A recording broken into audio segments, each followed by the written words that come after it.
दोस्तों नमस्कार, हाजिर है एक बार फिर से आज की बड़ी और ताजा खबरों के साथ। बस आपसे निवेदन है, कृपया वीडियो को लाइक कर दें, चैनल को सब्सक्राइब कर लें और घंटी बटन जरूर दबा दें। यही पहली बड़ी खबर है, शिवपाल यादव का बीजेपी में शामिल होना लगभग तय। लखनऊ में मुख्यमंत्री योगी से की मुलाकात। ये आपको बता दें कि ऐसी खबरें हैं कि सपा प्रमुख अखिलेश यादव के चाचा शिवपाल यादव इन दिनों उनसे बेहद खफा चल रहे हैं। इस बीच एक और बड़ी खबर सामने आई है कि शिवपाल यादव ने मुख्यमंत्री योगी से भी मुलाकात की है। ये मुलाकात मुख्यमंत्री आवास पर हुई है। सूत्रों की माने तो ये मुलाकात करीब 20 मिनट तक चली है। वहीं शिवपाल यादव के जाने के तुरंत बाद मुख्यमंत्री योगी से मिलने के लिए स्वतंत्र देव सिंह भी पहुंचे। बता दें कि बुधवार को ही शिवपाल यादव ने विधानसभा के सदस्य की शपथ ली है। इसके बाद जब उनसे भारतीय जनता पार्टी के साथ में जाने को लेकर सवाल किया गया तो उन्होंने साफ कर दिया कि मैं अभी कुछ नहीं कह सकता। कयास लगाए जा रहे हैं कि शिवपाल यादव और अखिलेश यादव के बीच में इन दिनों सब कुछ ठीक नहीं चल रहा और शिवपाल यादव अब जल्द ही बीजेपी में शामिल हो जाएंगे। इस बारे में आपका क्या मानना है? अपनी राय हमें वीडियो लाइक कर कमेंट बॉक्स में जरूर दें। अगली बड़ी खबर, दिल्ली के 3 नगर निगमों को एक करने वाला बिल लोकसभा से हो गया पास। आपको बता दें कि दिल्ली के 3 नगर निगमों को एक करने वाला बिल दिल्ली नगर निगम संशोधन विधेयक 2022 लोकसभा से पास हो गया है। अब इस बिल को राज्यसभा में पेश किया जाएगा। इससे पहले केंद्रीय गृह मंत्री अमित शाह ने दिल्ली सरकार पर राजधानी के तीनों नगर निगमों के साथ में सौतेला व्यवहार करने का आरोप लगाया है। उन्होंने कहा कि तीनों निगमों की नीतियों और संसाधनों में विसंगतियों को दूर करने के लिए केंद्र सरकार इनके एकीकरण के लिए विधेयक लेकर आई है। अमित शाह ने लोकसभा में यह भी कहा कि 10 वर्ष पहले दिल्ली नगर निगम को आनन फानन में 3 निगमों में विभाजित करने के पीछे तत्कालीन कांग्रेस सरकार की मंशा अभी तक स्पष्ट नहीं हुई है। उन्होंने कहा कि दिल्ली राष्ट्रीय राजधानी है, यहाँ पर राष्ट्रपति भवन है, संसद है, अनेक दूतावास हैं और इसलिए अनेक बैठकें भी होती हैं तथा राजधानी में अनेक राष्ट्राध्यक्ष भी होते हैं। अमित शाह ने कहा कि इसे ध्यान में रखते हुए जरूरी है कि नागरिक सेवाओं की जिम्मेदारी तीनों निगम ठीक से उठाएं। आपको बता दें कि फिलहाल दिल्ली के तीनों नगर निगम अब एक कर दिए गए हैं, यानी कि दिल्ली के तीनों नगर निगमों का विधेयक लोकसभा से पास हो गया है। जैसे ही राज्यसभा से पास होता है फिर ये कानून बन जाएगा, यानी कि उसके बाद फिर दिल्ली में एक ही नगर निगम होगा। अगली बड़ी खबर, महाराष्ट्र कांग्रेस के कई विधायक हुए नाराज, सोनिया गांधी से मिलने के लिए मांगा समय। आपको बता दें कि महाराष्ट्र में कांग्रेस के कई विधायक प्रदेश की सरकार में अपने ही मंत्रियों के कामकाज से नाराज बताए जा रहे हैं। कांग्रेस के कई विधायकों ने कांग्रेस की अंतरिम अध्यक्ष सोनिया गांधी से मिलने का समय मांगा है। महाराष्ट्र में उद्धव ठाकरे की अगुवाई में कांग्रेस, शिवसेना और एनसीपी गठबंधन की सरकार है। सूत्रों के अनुसार प्रदेश के करीब 20 से अधिक विधायक सरकार के मंत्रियों की कार्यशैली से खफा है और कुछ दिनों पहले महाराष्ट्र के प्रभारी एच.के. पाटिल से मिलकर इसकी शिकायत भी की थी। आपको बता दें कि फिलहाल कांग्रेस के कई विधायक कांग्रेस से नाराज चल रहे हैं, जिसको लेकर उन्होंने सोनिया गांधी से मिलने के लिए समय मांगा है।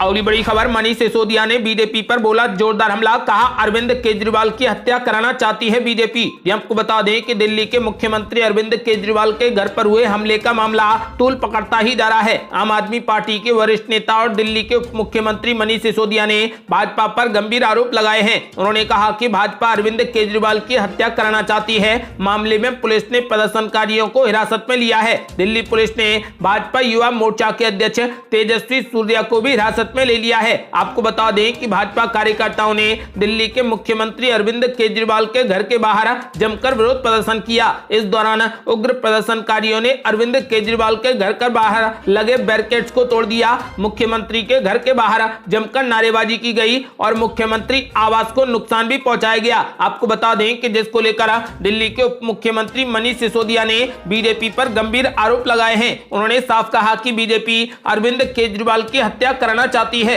अगली बड़ी खबर, यूपी में पेपर लीक पर बोले अखिलेश यादव, कहा माफियाओं पर कागज का ही बुलडोजर चलवा दे योगी सरकार। आपको बता दें कि यूपी में इंटरमीडिएट का पेपर क्या लीक हुआ, पॉलिटिक्स में उफान आ गया। यूपी में मुख्य विपक्षी दल समाजवादी पार्टी के अध्यक्ष अखिलेश यादव ने इस बात पर योगी सरकार पर जमकर हमला बोला है। उन्होंने कहा कि भाजपा सरकार अपने इन पेपर माफियाओं पर दिखाने के लिए सही कागज का ही बुलडोजर चलवा दें। दरअसल उत्तर प्रदेश माध्यमिक शिक्षा परिषद की परीक्षाओं में भी नकल माफियाओं ने सेंध लगा दी है। बुधवार को इंटरमीडिएट का इंग्लिश विषय का प्रश्न पत्र लीक हो गया। बलिया में पेपर लीक होने के बाद मथुरा सहित 24 जनपदों में परीक्षा को रद्द कर दिया गया है। आपको बता दें कि इस बात पर यूपी में अब पेपर पॉलिटिक्स शुरू हो गई है। इस बात पर समाजवादी पार्टी पार्टी के अध्यक्ष अखिलेश यादव ने योगी सरकार को कटघरे में खड़ा कर दिया है। अखिलेश यादव ने कहा कि यूपी में भाजपा सरकार की दूसरी पारी में भी पेपर लीक करवाने का व्यवसाय बदस्तूर जारी है। युवा कह रहे हैं कि रोजगार देने में नाकाम भाजपा सरकार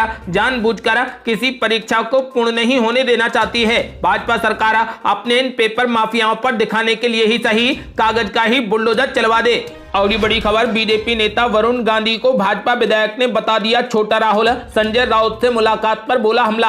आपको बता दें कि भाजपा नेता वरुण गांधी और शिवसेना सांसद संजय राउत की मुलाकात को लेकर सियासी गलियारों में हलचल हो गई है। इस बीच भाजपा विधायक रमेश मेंदोला ने वरुण गांधी को छोटा राहुल कहा है। ट्वीट में वरुण गांधी पर हमला करते हुए मेंदोला ने कहा कि छोटा राहुल बड़े उद्धव के साथ जाए, इससे अच्छी और क्या बात हो सकती है। वैसे भी दोनों की मानसिकता एक जैसी है। आपको बता दें कि बुधवार के दिन भाजपा नेता वरुण गांधी और शिवसेना सांसद संजय राउत की मुलाकात हुई है। दोनों नेताओं के बीच में करीब 4 घंटे तक बातचीत हुई। दोनों नेताओं के बीच चली लंबी बातचीत में इस बात के कयास तेज हो गए हैं कि कहीं राहुल गांधी शिवसेना को तो ज्वाइन नहीं करने वाले। आपको बता दें कि कयास लग रहे हैं कि जल्द ही वरुण गांधी किसी दूसरी पार्टी का दामन थामेंगे, क्योंकि बीजेपी अब उन्हें भाव नहीं दे रही।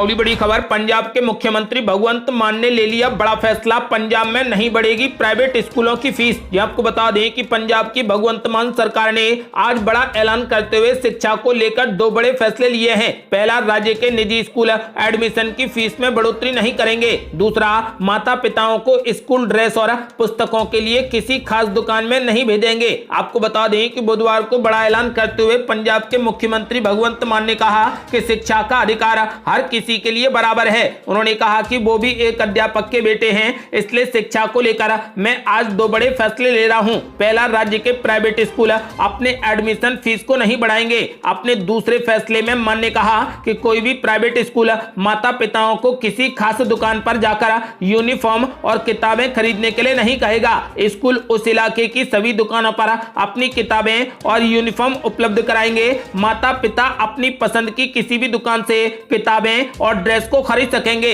यदि आप भी मानते हैं कि भगवंत मान ने बड़ा फैसला लिया है तो इस वीडियो को लाइक कर अपनी राय हमें कमेंट बॉक्स में जरूर दें। और बड़ी खबर, गृह मंत्री अमित शाह ने कांग्रेस, टीएमसी और आम आदमी पार्टी पर बोला जोरदार हमला, कहा हम तो 2 थे तब भी नहीं डरते थे। आपको बता दें कि गृह मंत्री अमित शाह ने बुधवार को कहा कि बीजेपी अपनी विचारधारा, कार्यक्रमों, नेतृत्व की लोकप्रियता और सरकार के प्रदर्शन के आधार पर चुनाव लड़ना और जीतना चाहती है। उन्होंने तृणमूल कांग्रेस समेत विपक्षी दलों पर निशाना साधते हुए कहा, हम विपक्षी दलों के कार्यकर्ताओं के खिलाफ हिंसा करके सत्ता हासिल नहीं करना चाहते, ये हमारी संस्कृति नहीं है। दिल्ली नगर निगम के चुनाव तत्काल नहीं कराने के पीछे हार का डर होने संबंधी विपक्षी दलों के दावों पर गृह मंत्री अमित शाह ने कहा कि भारतीय जनता पार्टी ने हाल ही में हुए विधानसभा चुनाव में 4 राज्यों में सरकार बनाई है। ऐसे में पार्टी कार्यकर्ताओं को डरने की कोई जरूरत नहीं है, क्योंकि हमें पूरा भरोसा है कि पीएम मोदी के नेतृत्व में जहां भी चुनाव लड़ेंगे वहां पर जीतेंगे। लोकसभा में दिल्ली नगर निगम संशोधन विधेयक 2022 पर चर्चा का जवाब देते हुए गृह मंत्री अमित शाह ने कहा, कुछ सदस्यों का कहना था कि बीजेपी हर जगह सत्ता में आना चाहती है, तो उनके लिए मेरा जवाब यह है कि हम चाहते हैं कि हम सभी जगह पर हमारी सरकार बने और इसलिए तो हम चुनाव लड़ते हैं। गृह मंत्री अमित शाह ने कहा कि सभी दलों को अपने कार्यक्रमों, विचारधारा, नेतृत्व की लोकप्रियता के आधार पर चुनाव लड़ने का अधिकार है। यह लोकतंत्र की खूबसूरती है और इसमें किसी को कोई भी आपत्ति नहीं हो सकती। उन्होंने कहा कि आपत्ति केवल उन्हें हो सकती है जिन्हें सत्ता छीनने का डर हो। अमित शाह ने विपक्ष पर निशाना साधते हुए कहा, हम विपक्षी दलों के कार्यकर्ताओं की हत्या करके सत्ता हासिल नहीं करना चाहते, ये बीजेपी की संस्कृति नहीं है। और बड़ी खबर, आखिर जम्मू कश्मीर में कब होंगे चुनाव, गृह मंत्री अमित शाह ने संसद में किया बड़ा ऐलान। आपको बता दें कि केंद्रीय गृह मंत्री अमित शाह ने बुधवार को संसद में साफ कर दिया है कि जम्मू कश्मीर में विधानसभा चुनाव कब कराए जाएंगे। लोकसभा में चर्चा के दौरान कुछ सदस्यों ने कश्मीर में विधानसभा चुनाव में देरी होने के विषय पर चिंता जाहिर की थी। जम्मू कश्मीर में जून 2018 से राष्ट्रपति शासन लागू है। बीजेपी ने तब मुख्यमंत्री महबूबा मुफ्ती की अगुवाई वाली गठबंधन सरकार से समर्थन वापस लिया था। अमित अमित शाह ने बुधवार को कहा कि जम्मू कश्मीर में परिसीमन की कवायद पूरी होने और राजनीतिक दलों से परामर्श के बाद विधानसभा चुनाव कराए जाएंगे। चर्चा का जवाब देते हुए गृह मंत्री अमित शाह ने कहा कि आज अनुच्छेद 370 के प्रावधान खत्म किए जाने के समय संसद में जो कहा था वो हम सबके सामने है और रिकॉर्ड पर है। अमित शाह ने कहा कि उन्होंने स्पष्ट कहा था कि जम्मू कश्मीर में पहले पंचायत चुनाव होंगे, इसके बाद परिसीमन की कवायद होगी और ये प्रक्रिया पूरी होने की। बड़ी खबर, बढ़ती महंगाई के खिलाफ देश भर में आज कांग्रेस का हल्ला बोल। विजय चौक पर राहुल गांधी संभालेंगे प्रदर्शन की कमान। आपको बता दें कि बढ़ती महंगाई के खिलाफ कांग्रेस आज देश भर में प्रदर्शन करेगी। कांग्रेस के सभी सांसद विजय चौक पर महंगाई के खिलाफ प्रदर्शन करेंगे। इस विरोध प्रदर्शन में कांग्रेस सांसद राहुल गांधी भी शामिल होंगे। बताया जा रहा है कि विजय चौक पर कांग्रेस के प्रदर्शन की अगुवाई खुद राहुल गांधी करेंगे, जबकि पार्टी महासचिव प्रियंका गांधी शिमला में प्रदर्शन में शामिल होंगी। आपको बता दें कि पिछले 9 दिनों में कुल 5 रुपए 60 पैसे प्रति लीटर की बढ़ोतरी की गई है। पेट्रोल और डीजल की कीमतों में बुधवार को 80 पैसे प्रति लीटर की बढ़ोतरी की गई। राष्ट्रीय राजधानी दिल्ली में पेट्रोल की कीमत 100 रुपए 21 पैसे प्रति लीटर से बढ़कर 101 रुपए 1 पैसे प्रति लीटर हो गई है और डीजल की कीमत 91 रुपए 47 पैसे प्रति लीटर से बढ़कर 92 रुपए 27 पैसे प्रति लीटर हो गई है, जिसको लेकर कांग्रेस ने बीजेपी के खिलाफ हल्ला बोल दिया है। आपको बता दें कि बढ़ती महंगाई के खिलाफ आज देश भर में कांग्रेस जमकर प्रदर्शन करेगी। और बड़ी खबर, एमएलसी चुनाव को लेकर अखिलेश यादव ने बीजेपी पर बोला जोरदार हमला। आपको बता दें कि समाजवादी पार्टी के राष्ट्रीय अध्यक्ष अखिलेश यादव ने एक बार फिर कहा कि जिला पंचायत चुनावों की तरह विधान परिषद चुनाव में सपा प्रत्याशी और उनके समर्थकों को डराया धमकाया जा रहा है। उन्हें नामांकन पत्र भी जमा करने नहीं दिया गया। भाजपा राज्य में फैले भ्रष्टाचार से जनता त्रस्त है। महंगाई ने लोगों की कमर तोड़ दी है। नौजवानों के भविष्य से खिलवाड़ हो रहा है। जानबूझकर परीक्षाओं के पेपर लीक कराए जा रहे हैं ताकि उनके परिणाम न आए और युवाओं को नौकरियों से वंचित रखा जा सके। अखिलेश यादव ने पार्टी मुख्यालय में मिलने वालों की समस्याएं सुनी और संबोधित करते हुए कहा कि भाजपा सरकार में निर्दोषों को फंसाया जा रहा है। समाजवादी नेताओं और कार्यकर्ताओं को प्रताड़ित किया जा रहा है। सपा अन्याय और गैर बराबरी के खिलाफ डॉक्टर राम मनोहर लोहिया और भीमराव अंबेडकर की विचारधारा से प्रेरणा लेकर संघर्षरत है। उन्होंने कहा कि भाजपा पूंजीपतियों के हितों की संरक्षक है। विधानसभा चुनाव के समय डीजल, पेट्रोल, रसोई गैस के दामों पर नियंत्रण रहा। चुनाव खत्म होते ही इनके दाम बढ़ने लगे। आपको बता दें कि प्रदेश के विभिन्न विभागों में 1 लाख पद खाली पड़े हैं। उन्होंने कहा कि अस्पतालों में डॉक्टर, पैरामेडिकल स्टाफ तक नहीं है। विधानसभा चुनावों में भाजपा ने सरकारी मशीनरी का खूब दुरुपयोग किया है और धांधली की है, लेकिन हमें निराश होने की जरूरत नहीं है। कार्यकर्ता ईमानदारी से सपा की मजबूती के लिए जुट जाएं तो कल हमारा होगा। उन्होंने साफ कर दिया है कि भविष्य में भाजपा का सुपड़ा साफ होना तय है। ये थी अब तक की बेहद बड़ी खबरें। यदि आप भी मानते हैं कि भारत जल्द से जल्द कोविड मुक्त होगा तो इस वीडियो को लाइक कर अपनी राय हमें कमेंट बॉक्स में जरूर दें। यदि आपने अभी तक हमारे चैनल को सब्सक्राइब नहीं किया है तो कृपया चैनल को सब्सक्राइब कर घंटी बटन जरूर दबा दें। जल्दी मिलते हैं बड़ी अपडेट के साथ, तब तक के लिए जय हिंद, जय भारत।